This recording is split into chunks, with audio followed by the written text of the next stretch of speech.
Yo, it's Elut. Welcome back to the channel and Happy New Year, first of all. Hope you had a good holiday season. It's been a few weeks, but I am back with the finer details of Branded Part 3. And the three main things I'm talking about in this installment are these three things here, being high spirits, Bystials, and what to think about post-side, because most of your games will be post-side, and that is very, very important, unless you only play Master Duel, in which case that's a whole different thing. But we're mostly coming from the TCG's perspective here, but this stuff will help you in general with the deck and the cards that Branded plays. Another thing to note is I haven't made one of these since I started making videos on the Synchro variant. A lot of this stuff will apply to both, but I will specify if one applies more to Despia or the Synchro version or whatever. So yeah, let's just start with high spirits. So I explained high spirits in one of my test hand videos. It was the Synchro test hand video. Some people still play like one of this in Despia. I don't really see that too much anymore, though. There were lines before with, like, Nadir Servant, Sprind the Iron Dash Dragon, Springen's Kit, and High Spirits. I don't think most Nadir Servant builds really do that anymore. That was, like, a development, like, a few months ago. I might talk about Nadir Servant in one of these videos at some point. I feel like I should, but that's gone through a couple different iterations. But this applies more to the Synchro build. But you know, as I said before, you can apply this to both versions of the deck. So, High Spirits, I think, is a horribly written card. So I'm going to break it down like I do with some of the other spells and just have it in a more digestible way for you. So, the card reads, reveal one monster in your hand and send a level 8 fusion from your extra deck to the grave with the same type that has 2500 attack or defense. Then you can apply this effect. So, what I just read is mandatory when you resolve the card. That is the part that you have to do. The bullet point when resolving is something that you can choose to do, and we'll get to that in a second. But first you have to reveal something from your hand, a monster from your hand. So we can reveal any number of dragons, you know all the dragons, any Bystials, the Albazes, even Bystial Alibur, they're all dragons. You can reveal a dragon, you can reveal a spellcaster, being Quem, Cartesia, or Dark Magician, potentially, if you're still on the Dragoon wave, and Mercurier. These are the ones that are important to talk about. And what you do after that is, after revealing one of these monsters from your hand, you must send a fusion monster from your extra deck to the graveyard that has the same type as whatever you revealed that has 2500 attack or defense. So if you reveal Albaz or one of the Bystials or whatever, you are sending a dragon fusion with 2500 attack or defense to the grave. If you reveal one of these two, it has to be a spellcaster with those stats. And Mercurier is going to be Rinbrom. So, let me get out the legal targets, and then we'll talk about the ones that are actually worth doing, because that is different. For Mercurier, it's just Rinbrom. Wing Beast, reveal, send a Wing Beast. Great, easy enough, right? If you're playing Dark Magician, you can reveal Dark Magician, but again, this really applies more to the Synchro variant, and you don't really play Dragoon in the Synchro variant. Some builds of Despia are even cutting it, myself included. I've been playing without it recently. I'm not here to talk about that though, but if you reveal one of these two, you're sending Grand Guignol to the grave. It is a spellcaster with 2500 attack and defense. It only has to have one, it doesn't have to have both. And then if you reveal any of the dragons, you can send Albion, Lubellion, Sanctifier, Titaniclad, Borreload Furious, or Alba Lenidus if you play that. So, these two, you don't really have much choice if you're revealing one of these. But the dragons, half of the ones that I just said are legal targets. So for example, Sanctifier has 2500 defense, Lubellion has 2500 attack, and Borreload Furious has 2500 defense. But all three of those are goddamn useless. Do not send them. They do nothing in the grave for you. It's not worth it. And Alba Lenidus, you could send. In Despia, this would search you a branded fusion or fusion deployment to your hand, which is interesting, but that's just kind of what Albion does in a worse way. So I'm not really going to talk about him too much either. So these are the targets that are worth sending after revealing the respective monsters below them. And the reason that you would send any of these is as follows. So, really, you would reveal Mercurier to send Rindbrum if the plan is to also do the second effect of High Spirits, which is discard the card that you revealed to search a monster that mentions Fallen of Albaz. So in the Synchro version of the deck, if you reveal Mercurier and you send Rindbrum and pitch Mercurier and then search like a Quem or a Cartesia or something, that is good if you have a Bystial in hand. Because what that accomplishes is now there's a Mercurier in the graveyard and you searched one of these two. So let's say you have a Saronir in hand, right? Now you can banish the Mercurier with Saronir and search the other spellcaster. Then normal summon Quem, send the Bystial Aluber or Albaz or whatever, and then you can special Cartesia to the field. That's a pretty big play. And then if Cartesia hits the grave, a fusion hit the grave, so you can add it back on the end phase. That's all cool stuff. Sending Granguignol off of High Spirits is not actually the worst. The thing to note here is that Granguignol can still do its trigger effect to banish itself from the graveyard as cost and special out a Dogmatica monster from the deck or a Despia monster from the extra deck. In the Synchro build, if you play Lulu, it counts for Lulu.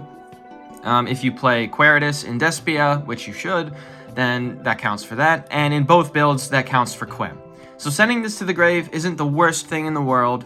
Beyond that, it doesn't do a whole lot in the grave. If you do end up sending Cartesia to the graveyard, obviously it's a fusion engrave. You can add this back on end phase. That's all cool stuff. This is also situationally good material in the grave if you're able to organically make something like Albion, because then you can just go Albion, send like the Bystial, Lubellion, and Albaz, and then banish Albaz and Granguignol and go straight to Mirror Jade. You go through less summons that way, or it's just material in the grave for Branded in White, also very important. Stuff like that is pretty cool, but that's about where it ends, I would say. And then the best sends normally, generally speaking, so I think I can move these, is going to be your dragons, because the Albaz dragons in the graveyard, I don't think I need to tell you, are pretty insane. So if you reveal any of these, you can send either Titaniclad or Albion to the grave. And they both do great things. It depends what you're trying to accomplish, whether you send one or the other. So as I said before, the second effect of High Spirits, you can search Quem this way. And in the Synchro variant, a lot of times you're going to want to do that if you don't already see Quem. So given that context, right, sending Titaniclad is not bad, but it might be a little bit redundant.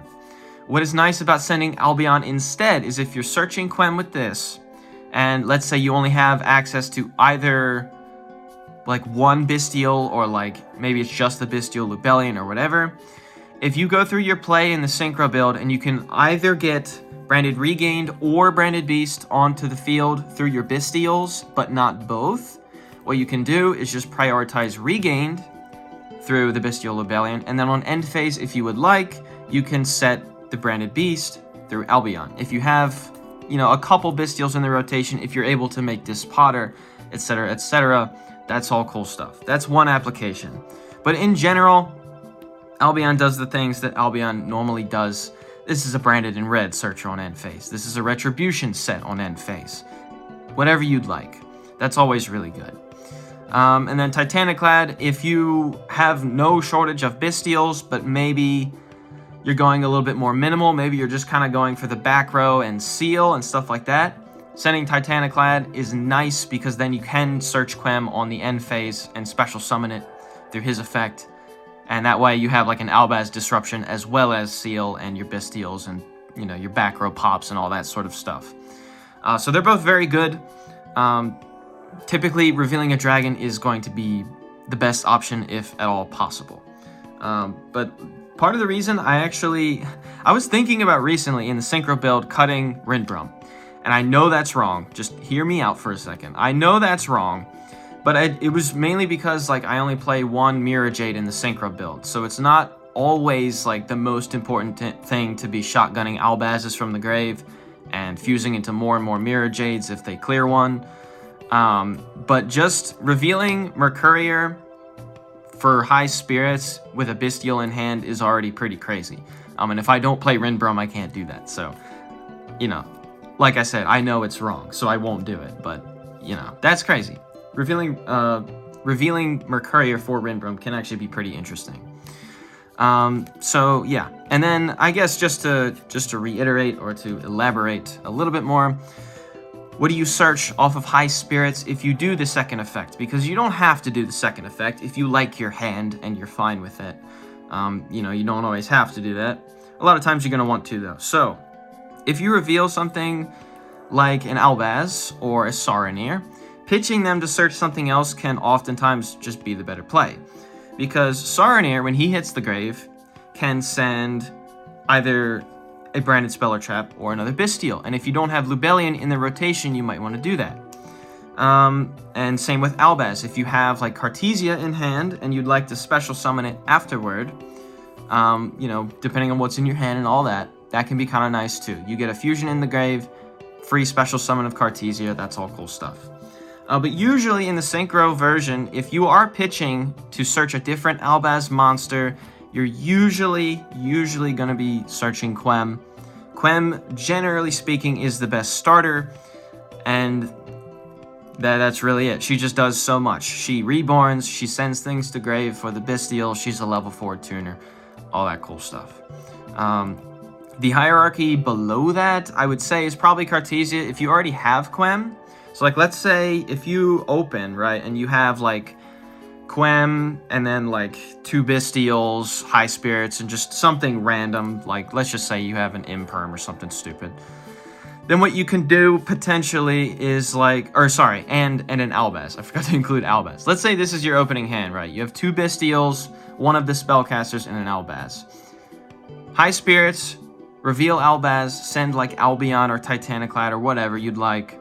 To search Cartesia when you have Quem already is really good. This is a lot of gas right here. And vice versa, if you opened Cartesia and Albaz, you can pitch the Albaz to search the Quem. So you want to get both of your spellcasters if possible, and if Albaz is hitting the grave, then that's all really cool stuff. You're not really going to be searching like Mercurier off of high spirits, usually. I wouldn't worry about that too much. Occasionally, Shroudion can also be nice, you know, it depends what you're trying to accomplish. And then, of course, Springen's Kit, I thought I got her out, but I don't know where she is. I might not have, but Springen's Kit can be cool too, especially because if you activated High Spirits and sent something to the graveyard, i.e. an Albaz fusion, then what that means is, if you search Kit afterward, Kit can just special summon herself for free and search another branded spell, because there's an Albaz in the graveyard. So you don't actually have to burn a normal summon off of that. So that can be pretty cool as well. Something else to consider. But that's a pretty complex card. There are a lot of choices you can make with it. And the best advice I can give beyond what I've already said is to just practice with it. Just see what you do and what you like about what you do. And if you go, hey, that was kind of stupid. I should have pitched this instead. I should have revealed this instead. That'll just kind of come with experience. But this card, especially in Synchro, is extremely powerful. And the next turn, if a fusion hits the grave, not on the turn that you activated the effect from hand, you can add it back. So it also recycles itself, which is pretty nice. It's a free card to pitch. And we pitch cards plenty in Branded for Albaz fusions and Lubellion and things like that. So extra deck Lubellion, that is, not Bystial Lubellion. So yeah, that is High Spirits for you. And then the next thing we'll talk about is the Bystials. So just give me 1 second. My cards are a mess right now. Okay, so the Bystials. Bystial Lubellion, Saronir, Magnemud, Druisworm, Baldrake if you play him, and the Bystial Aluber in the Synchro version of Branded. These are all cards that you likely play or see, or at the very least, you might side deck Baldrake. So, the thing I want to talk about here is the hierarchy in terms of what you're searching, because Bystial Lubellion is any Bystial that you desire. He's got it for you. He's real like that. So this changes, one, based on what build you're playing, what deck you're playing, I guess, in general. It changes a little bit. And also if you're going first or second. So if you have Bystial Lubellion and you are going first and you're playing the Synchro variant, if you don't have access to Saronir, you're probably searching Saronir first. The reason for this is basically because you can much more easily get regained and beast onto the field by the end phase. That's the reasoning for that. Second up on the ladder, let's say you have Lubellion and Saronir, and you just want another quick effect Bystial, and you're still going first, then search the Mag. Searching Magnemite is never wrong. This is a crazy card. That's another free Bystial and end phase, like searching a Druis Worm or something. That's always good. But I think in general, in branded Synchro going first, I do think Saronir is a little higher on the ladder than Magnemite is. Just for setup reasons purely, that's kind of what I've found in my experience. This changes with something like Dragon Link. I've been playing a good bit of Dragon Link like the past month or two. And not to talk your ear off about a different deck, but Magnemite is kind of more important in Dragon Link because you're searching your entire deck with Magnemite. And there are other ways to send Saronir from the deck to the grave, like through Ravine and things like that, if you want both back rows on turn 1. But in branded Synchro, Saronir is usually more important. If you have Saronir, go ahead and search Mag.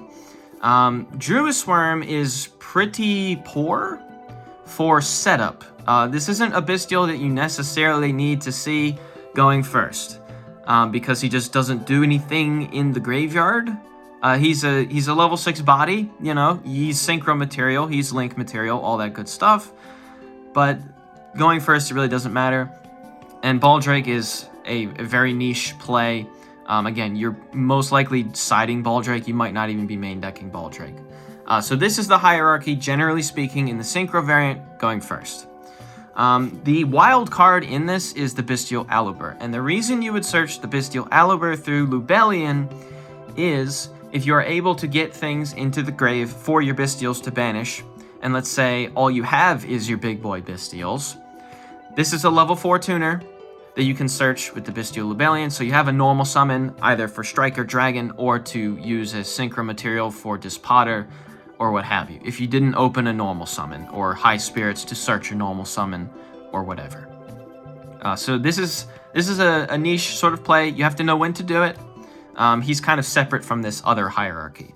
How this changes going second is as follows. So if you open Lubellion going second, a lot of times Druis Worm is going to be the better search, probably followed by Magnemite. If you don't see either of them, then you're probably searching one of those two first, because Druis Worm is a board breaker Bystial. He is not a setup Bystial. Magnemite, as I said, is just generically powerful. It's never really wrong. And Saronir, you're probably not worried about setup too much because you're playing through more disruptions now. So Druis Worm is going to be a little bit more important. And as I said, Baldrake is a specific thing. This is something that you can search going first, like post-side if you sided him in, and you're going for something specific. But going second, he's pretty much the worst one. So yeah, just a bunch of stuff to consider. And again, if you don't have like a normal summon, if you don't have a level 4 tuner in your hand or a way to get to a different one, then you might search Bystial Alubur off of Lubellion if you can get other things in grave to get the level 6s on the board and Synchro Summon or whatever. That's all cool stuff. Again, you kind of have to know when to do that, but this is just some basic things, right? Now, the other searcher Bystial is Bystial Saronir.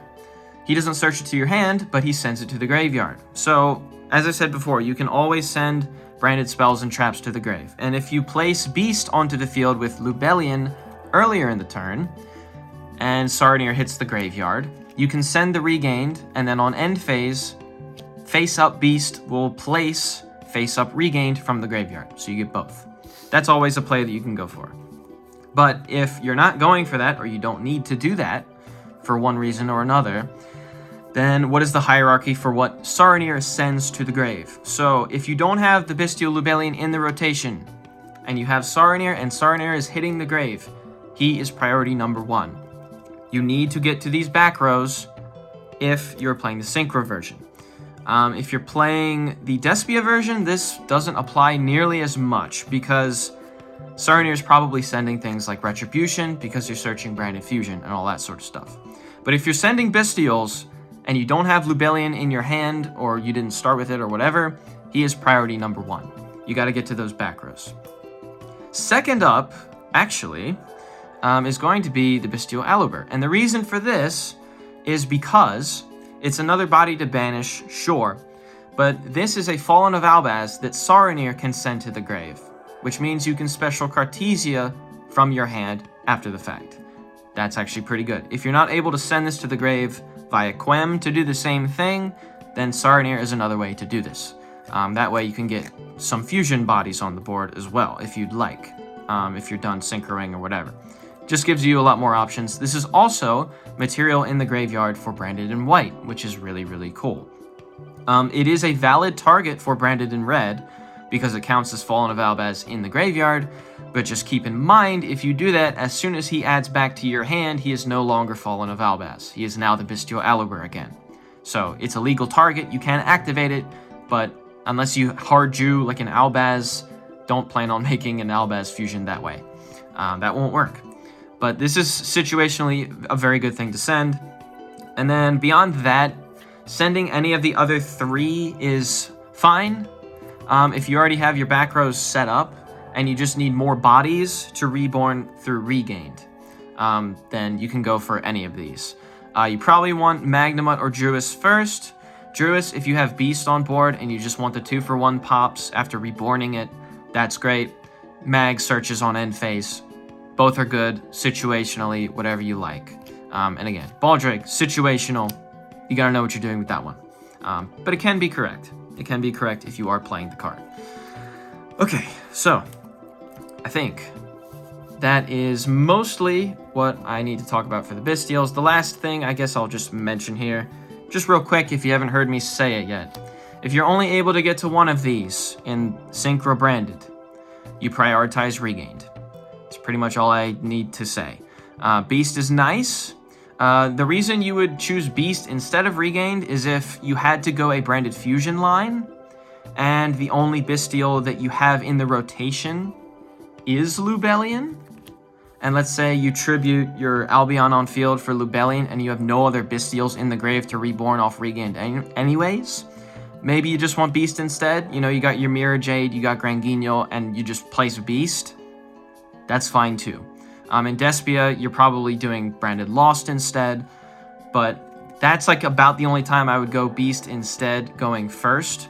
But usually you're going to prioritize Regained, especially if you were able to Synchro Summon Dispotter and or you linked it off into Hieratic Seal, because you want that Dispotter to come back. And the cool part about that as well is your opponent, when they are playing into your board, if Dispotter is in the graveyard and you have Regained on field, they can't just start their turn by imperming Dispotter. They have to summon something, and then Dispotter will come out. So it's a little bit of extra protection that way too. If you leave Dispotter on field, then Regained is a backup plan for your Dispotter if you're not reborning a different Bystial. So yeah, I think that's it for the Bystial talk. Which leads me quite nicely actually into the side deck portion of this video, because that stuff is really important. And why this is important is because in Synchro Branded in particular, but Branded in general, if you play a higher Bystial count, these guys can be some of your greatest allies. They are very strong cards. But the thing you have to think about, especially post-side, is these can very easily turn into your greatest enemies. What do I mean by that? Okay. Well, if you're playing against a deck that already main decks Bystials, that can be rough for Branded, and you have to tailor how you play based on that information. But even if they don't main deck Bystials, it's likely that, depending on the format and things like that, what deck they're playing, whatever, they might side in a couple Bystials. They might side in a Magnamut and 2 Druisworm, or just 3 Druisworm. And that's really important. And this goes into the sort of danger cards for Branded post-side. So, Despia in particular, you really have to watch what you do. I mean, both of them, you have to watch what you do when Bystials are around. And that also includes cards like DD Crow. DD Crow can be rather mean, because if post-side, you decide Branded Fusion, oh, it resolves, no Ash, that's great, and you go the Albion line, you are playing into these cards. people will side these cards against branded. You have to be ready to handle that, especially if you are going first now, post-side. You can't just shotgun the Albion line and then get confused when your Albaz gets banished out of the graveyard. That sucks.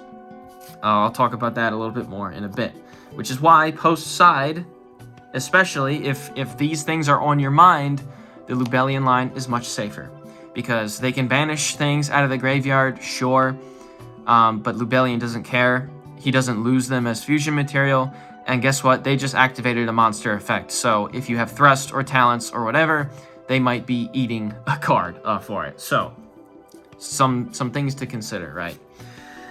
Another thing to consider post-side, when you are going when you are going second, can be those things as well as some other things. And the main ones that I have to talk about, and the experienced branded players I think will know where I'm going with this, are two very, very nasty traps. And they are called Anti-Spell Fragrance and Dimensional Barrier. These cards are the bane of Despia's existence. The Synchro build doesn't struggle with these nearly as much, but Despia in particular hates these cards. And if you're newer to the deck, and maybe you don't know this yet, you're in for a rude awakening going second post-side. If the deck you're playing runs these cards in their side deck and they draw them, that's rough, buddy. The reason I'm talking about all this stuff is, one, to give you some general advice, just so you don't get wrecked by Bystials and DD Crows and things, but also you have to build your side deck around, one, the format, but two, what your deck just struggles against. A lot of the big floodgates just got hit on the most recent ban list. There can be only one, goes and match, rivalry, all that sort of stuff. They're all at 1. Anti-Spell and D-Barrier are still at 3. You still have to think about them. Which is why I wouldn't really recommend in Despia in particular to run things like the 2 Lightning Storm and the 1 Feather Duster combo that a lot of decks are able to run. Because if they flip Anti-Spell in the draw phase, not only are those cards dead, but half of your deck in Despia is now dead, because half of your deck is probably spells. You got your openings, deployments, your branded fusions, reds, whites, all that sort of stuff. All of that is now dead. So, if you'd like to run Duster because it's Duster, I totally understand. But you better have some Cyclones in there if you're playing Despia. There's just no reason not to. I'd much rather try to resolve it than to not even get the chance against Anti-Spell. Anti-Spell absolutely cooks branded Despia. And then along with that, topical, on the last ban list, is Pankratops just went to 2. And he is a body that can pop things. So he is also very helpful for things like Anti-Spell. I would recommend these kind of cards if you're playing Despia.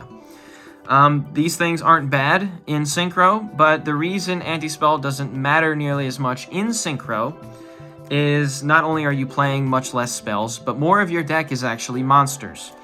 And not only that, but our dog, the Bystial Lubellion, wherever I put him. Jeez, I really need to organize this better. I'm always losing cards. Here he is. Mr. Bystial Lubellion does not give a shit about Anti-Spell, and he's real for that. Because his effect is to place face up to the field your branded back rows. This plays around Anti-Spell. These will not hit the field face down. Just so you know if you aren't aware. They will still hit the field face up, which is fantastic. So, along with the deck being more monster heavy, and Lubellion being the GOAT, the Synchro variant doesn't really care about Anti-Spell all that much. But Despia, you absolutely have to build your side deck for it. So whether you're playing the Cyclones, whether you're playing Pankratops, or if you're playing something like Evenly Matched, that's all much smarter than playing like the Lightning Storms and the Feather Dusters, generally speaking. Especially if you're playing a trap deck. They will side this card against you. There's no reason for them not to. It's an FTK. So, everybody says, oh, Ash FTK's branded. But when they flip this up, I would so much rather see an Ash Blossom. It's so much worse to see this. So that's one thing you have to account for, along with the Bystials. And I'll get to a little story here in a second, after I talk about D-Barrier. So D-Barrier is also cringe, especially for Despia. The funny part about playing the Synchro variant is watching people flip D barrier post side and calling fusions. And I go, oh no! Anyway, synchro summon for Barone. It's like it never mattered anyway. It's a wasted card. And if they sided against you, they're kind of stupid. The versatility of Branded Synchro allows you to switch pretty early on to go for different lines, which is why it's so fun. So you don't really have to worry about these two nearly as much in the Synchro build. Timing with D barrier can change, but if you make Barone, then they either have to decide to call Synchro at that point because Branded Fusion is turned off, or it just gets negated by Barone, or they have to call Fusion earlier because they're afraid of the Branded Fusion. Either way, you will be fine. Generally speaking, you'll be fine, and it's really funny to watch them lose after flipping this stupid-ass card. But you have to consider these for Branded Despia. These cards cook you so much harder than Ash Blossom. Okay, what else was I gonna say? Oh, some things to side in. For Branded Despia, this card did just get hit. It is now at 1. This was a standard going first side deck card for Branded Despia because your end board and a lot of your plays after the fact are pretty unaffected by this card. This card's insanely cringe. I'm actually still considering running it in the side even at 1 because, like, if I don't see it, then oh well. But if I do, hey, at least I won't brick on it. It's a nasty card. Just something to consider, you know, if you're not playing like your standard like Solemn Judgments or things like that, or Eradicator Epidemic Virus can actually be pretty good as well for both of these decks if you decide to go first. Which pairs nicely with Thrust if you are playing Thrust. I don't own Thrust, so, you know, I don't have it here to show you. But Thrust is good in both decks, either in the main deck for Despia, and I'm a fan of it in the side deck for Synchro. Not really in the main deck for Synchro. But anyways, I'm getting a little bit off topic. And the main takeaway that I want to leave you with, talking post side deck, is please don't be an idiot. Please don't be an idiot. And the reason I'm saying this is I got a little bit of a story time just because it was recent and I was laughing, but also I got really bummed out because another elephant in the room is the Gimmick Puppet Nightmare lock with Sanctifier. You can do this in both versions of the deck, although it is much more popular in Despia to do this going first, post side, if you're not main decking the card. And I gotta get this out. I gotta get this out. It's been bothering me because it happened recently, as I said. So, I was playing someone online. I was playing Dragon Link, actually, at the time. I was playing a version of Dragon Link. And I was playing against someone who was on the Despia build. And I set up turn 1, I won the die roll, whatever, the rock, paper, scissors. I won game 1, and we went to game 2, post side. And I was just kind of dumbfounded because not only did this guy get to go first on Despia, I also didn't open Ash Blossom going against him. But what I did open, which is really, really worth mentioning, is in my Dragon Link hand, I opened a Baldrake, I opened a Magnemut, and I sided in DD Crow. And this was enough to absolutely cook this guy for playing like a bot. And I really don't want you to play like a bot. This is why I'm telling you this. So post side, this guy knows I'm playing Dragon Link. He knows I have Bystials in the main deck. I don't have Ash, so he resolves Branded Fusion. He Branded Fuses, you know, I'm real happy for him. That's great, man. That's really sick and cool and awesome. He goes the Albion line. He sends the Bystial, Lubellion, and Albaz to the graveyard. I say, okay, chain Baldrake. Or no, I think I DD Crow'd there. I DD Crow'd the Albaz. Okay? Now Albion is dead on the field. Why would you do that when you know I'm playing Bystials? Go the Lubellion line. Just do it. It's so much safer. It's so much smarter. You know I'm playing Bystials. Later in the turn, he still has a little bit more gas. He has, like, Cartesia, I think. He eventually gets to Branded Lost because Bystial Lubellion for Albion, you know, the Branded Lost. And Lost searches him Mercurier. And then he goes into Sanctifier. And then he also hard drew Foolish Burial. He Foolish Burials the Gimmick Puppet Nightmare. I say, okay, chain Baldrake, banish the Gimmick Puppet. He chains Mercurier. Okay, chain Magnemut, banish the gimmick puppet. And his turn was kind of over. I'm pretty sure he just conceded after that. And I'm just sitting there like, dude, if there are any branded players out there, I'm not going to judge you for doing the gimmick puppet cringe stuff. You know what, man? Do your thing. I'm not going to make fun of you or whatever. But please don't play like a moron. Please don't play like a moron post side. People know how to hit branded post side. Everyone and their mother knows how to hit branded Despia post side. Don't play into Bystials. Don't play into Crow. And if you're going second, please have a plan for anti-spell and debarrier. You can build around these things, especially these things. He could have gone the lubellion line, went for Mirror Jade, but it's like, dude, you just laid it all out there in front of me and I cooked you for it. And there was no reason to lose like that. And I don't want anybody playing branded to lose like that. There's no reason for it. You can play around so many things. So yeah, I think that's the bit. I had to get that story out there. It was bugging me. I thought it was funny, but I also got really sad, and I'm like, man, maybe I should mention this sort of stuff. This is kind of important. But yeah, anyway, I'm ranting at this point. So thank you for watching. Hope you enjoyed the video. I hope you learned something. You know, all that good stuff. And also, I hit 500 subscribers like right after my most recent video. And then I hit 600 by the time I posted this one. So I also just want to end the video by saying thank you for that. It's kind of a cool milestone to start the year off with, for sure. I hope you're enjoying the videos. I hope you're having fun playing these decks. Branded is very, very fun and very cool. And I hope you have a great day, and I will see you next time. Peace out. Take care.